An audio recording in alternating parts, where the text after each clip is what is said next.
ಹೀನಾಯವಾದಂಥ ಕೃತ್ಯ ಯಾರು ಕೂಡ ಹಿಂಗೆ ಮಾಡಬಾರ್ದು. ಯಾಕಂದರೆ ಕೆಲವೊಂದು ದೃಶ್ಯಗಳು ನೋಡ್ಕೊಂಡ್ರೆ ನನಗೆ ನಿಜವಾಗ್ಲೂ ಭಾಳಷ್ಟು ನೋವಾಗ್ತಿತ್ತು. ಯಾಕಂದರೆ ಹೊಸದಾಗಿ ಇನ್ನೂ ಮದುವೆಯಾಗಿ ಯಾರು 26 ವರ್ಷ ಹಳ್ಳಿಮೂರು ಎಲ್ಲಿಗೆ ಹೋಗಿದ್ದಾರೆ.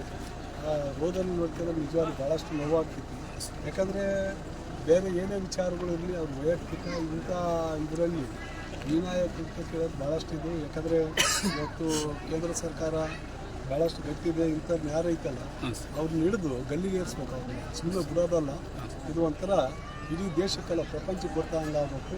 ಇವತ್ತೇನು ಎಷ್ಟು ಜನ ಉಗ್ರರು ಇದ್ದಾರೆ, 4 ಜನ ಇರಲಿ 5 ಜನ ಇರಲಿ, ಅವ್ರನ್ನ ಹಿಡಿದು ಇಡೀ ದೇಶದವರಿಗೆ ಅವ್ರನ್ನ ಗಲ್ಲಿಗೆ ಏರಿಸ್ಬೇಕು. ಈ ಕನ್ನಡಿಗರು ಕನ್ನಡಿಗರು ಇಬ್ಬರು ಅದು ಕೂಡ ಭಾಳಷ್ಟು ನೋವಾಗ್ತಿತ್ತು. ಯಾಕಂದರೆ ಆ ತಾಯಿ ರೋಗದಲ್ಲಿ ನೋಡ್ಕೊಂಡ್ರೆ ಭಾಳಷ್ಟು ನನ್ನ ಪರ್ಸನಲ್ ಆಗಿ ಭಾಳಷ್ಟು ನೋವಾಗ್ತೈತಿ. ಇಂಥವು ಯಾರು ಕೂಡ ಯಾಕಂದರೆ ಮಾನವ ಅಂದರೆ ಹುಟ್ಟೋದು ಹೆಣ್ಣು ಗಂಡು, ಇದ್ರ ಜಾತಿ ಮತ್ತೊಂದು ಯಾವುದು ಶಾಶ್ವತವಾಗಿರಲ್ಲ. ಇಂಥ ನಿಟ್ಟಿನಲ್ಲಿ ಈ ಮಟ್ಟಕ್ಕೆ ಕೆಳಗ ಇಷ್ಟು ನೀಚ ಮಟ್ಟಕ್ಕೆ ಕೆಳಗಿಳಿದು ಪ್ರವಾಸಿಗರನ್ನ ಟಾರ್ಗೆಟ್ ಮಾಡಿದ್ದಾರೆ. ಪ್ರವಾಸಿಗರನ್ನ ಈಗಾಗಲೇ ಎಲ್ಲ ಪ್ರವಾಸಿಗರು ಭಾಳಷ್ಟು ಕನಸಿಕೊಂಡವ್ರು.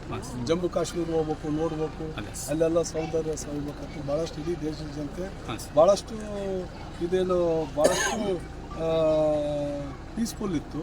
ಮತ್ತೆ ಇಂಥ ಗೊಂದಲಗಳು ಸೃಷ್ಟಿ ಪ್ರವಾಸಿಗರ ಸ್ವರ್ಗ ಅಂತಿದ್ರು ಸರ್.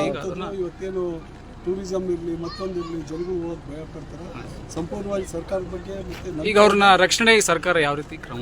ಅವ್ರ ರಕ್ಷಣೆ ಅಲ್ಲ ಸರ್, ಈಗ ಇವು ಪ್ರವಾಸಿಗರ ಹೋಗಿದ್ರಲ್ಲ ಸರ್, ಕೆಲವು ಜನ ಆಲ್ರೆಡಿ ಮಾನ್ಯ ಕಾರ್ಮಿಕ ಸಚಿವರಾದಂಥ ಸಂತೋಷ್ ಲಾಡ್ ಹೋಗಿದ್ದಾರೆ.